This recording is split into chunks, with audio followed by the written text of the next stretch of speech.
सुना तो नहीं है कहीं से जवाब? ए वो सामने मेरा दोस्त खड़ा है, वो इशारे कर रहा है यूं यूं। एनक ला लो, एनक ला लो, नहीं एनक ला लो, ला लो। कोई बात यार अच्छी वीडियो अच्छी बात है।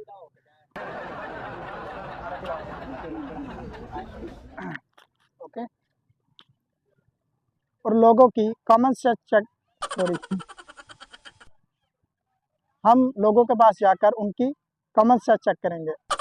सॉरी यार, हम लोगों की कॉमन सेंस,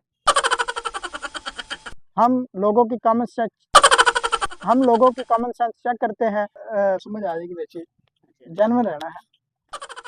अस्सलाम वालेकुम। बोले ऊंचा बोलो, ऊंचा। वालेकुम अस्सलाम। उधर अस्सलाम वालेकुम। वालेकुम अस्सलाम। भाईजान क्या हाल है? शुक्र अल्हम्दुलिल्लाह। अच्छा भाईजान, आज हम कॉमन सेंस का एक सवाल पूछ रहे हैं। जी। वो क्या चीज है जिसको जितना मर्जी ठंडा करें मगर वो गर्म ही कहलाएगी?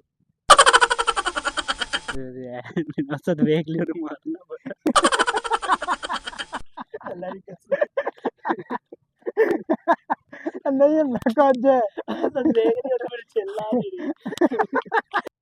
अस्सलाम वालेकुम नाजरीन, आप सॉरी अस्सलाम वालेकुम नाजरीन, आप देख रहे हैं एचपी डिजिटल ग्लोबल। मैं हमासुर रहमान।